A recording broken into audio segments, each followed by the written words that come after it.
Clap for me. It's not easy to stand here. Clap, clap, clap. Good morning, everybody. You see, growing up as a child, I was very fascinated by preachers. I would watch preachers on TV speaking with so much power, so much confidence, and I would imagine myself doing the same. I would take the TV remote and I would speak to my parents, my siblings, to the sofa, to imaginary people, anybody I could see. I just wanted to talk.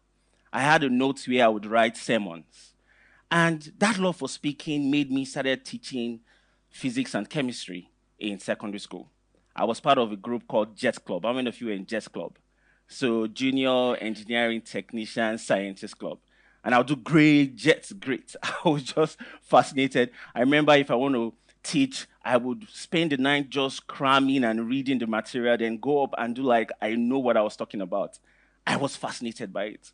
I went on to the university and I joined the drama unit. I would act devil, I would act God, anything, native doctor, just because I wanted to build up my speaking skills. But interestingly, I grew up in Warri.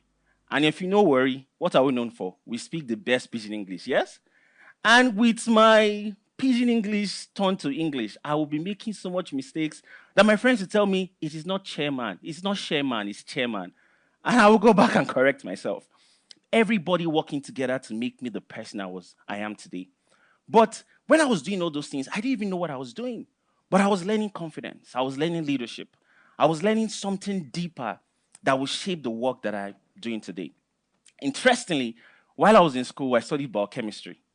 Anytime I ask people what I studied in school, they say mass communication or one very fantastic course. But I studied biochemistry. And I know it's the same for most of us in the room. We're currently doing stuff that we did not study. Yes or yes? Exactly. But while in school, I picked up many things, picked up many skills. I came to Lagos in 2015 after youth service, and I attended the school to work program. And when the speakers are speaking, I would just tell myself, I can do this thing. I can work in this industry. I can provide value. My mentors, my friends, everybody working together to make me who I am today. And that's the point of this whole thing, that it took a village to make me who I am today. And it takes a village to shape the workforce of the future. We cannot only complain about the fact that our young people do not have the skills. Everyone has to come together to help them unlock that potential. And that was how human development works. And I think that was how employability works. It works by coming together, a shared responsibility, everyone bringing their A game by unlocking the potential of our young people. I always like to imagine a Nigeria where young people have that same skills, young people have that same exposure, young people go into the workforce understanding that they have the potential to unlock value. I always like to imagine a Nigeria where our HR leaders are not always complaining that our young people are not employable. I always like to imagine a Nigeria where young people don't need to submit 100 CVs before they become visible. I always like to imagine a Nigeria where young people have the right skills. And right now, both employers and graduates are right. Employers say that there are not enough skilled people, and graduates say there are not enough jobs. And we've created this mismatch. And that mismatch is our young people have skills that our workplace don't need. And what are we going to do about this mismatch? And it keeps me up at night because by 2035, more young Africans are going to get into the workforce each year than the rest of the world combined. And Africa has the world's youngest population. And that can either be a demographic dividend or a catastrophe, a ticking time bomb waiting to happen.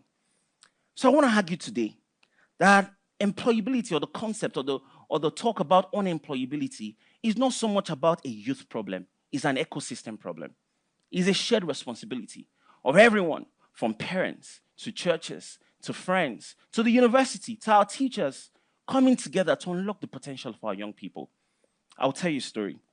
A few years ago, I was leading a project for an organization where we were taking young people, young secondary school students, SS1 students, for 2 weeks internship in a company.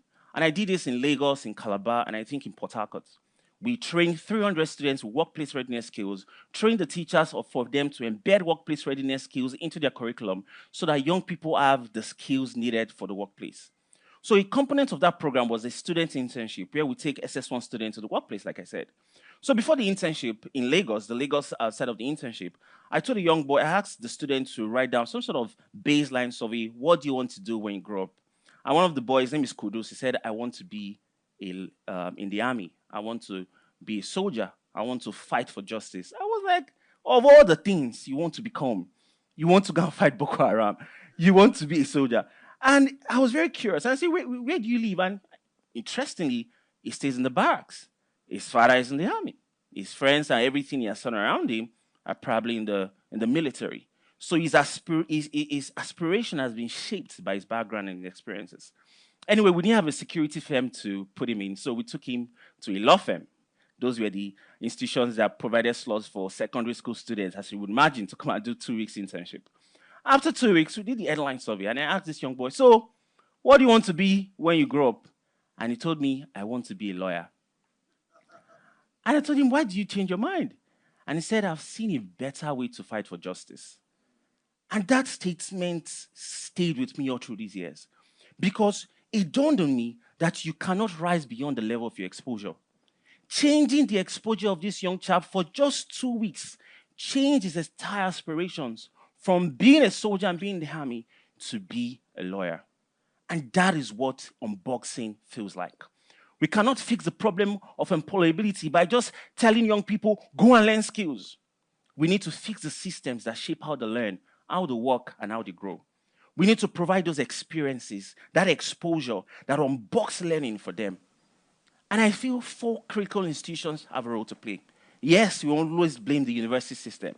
Our university system are not providing the skills. There's a gap between what students are learning in school and the realities of the workplace. While that is true, everybody has come together. But first, our university system, we need to unbox learning. Currently, I'm doing a program where I'm designing with my team a framework for entrepreneurship and innovation in our higher education institutions. The whole concept of that program is if our institutions can embed entrepreneurship in the way of teaching, we can unlock the innovative and critical thinking mindset and problem-solving mindset for our young people. Meaning, if I'm studying, say, biochemistry, what is the entrepreneurial angle in that subject? How can we leverage AI and artificial intelligence and technology to improve and adapt the curriculum and the pedagogy for unlocking entrepreneurial outcomes for our young people? Another thing we're doing is that we're doing something called research commercialization. How many of us remember our final year project and what the topic was? I was trying to remember my final year dissertation, and I think it was something around Moringa. Yes? Right? And we do this, we defend it, and where's the dissertation? On the shelf. We don't even, I don't even think I have the copy of my research anymore.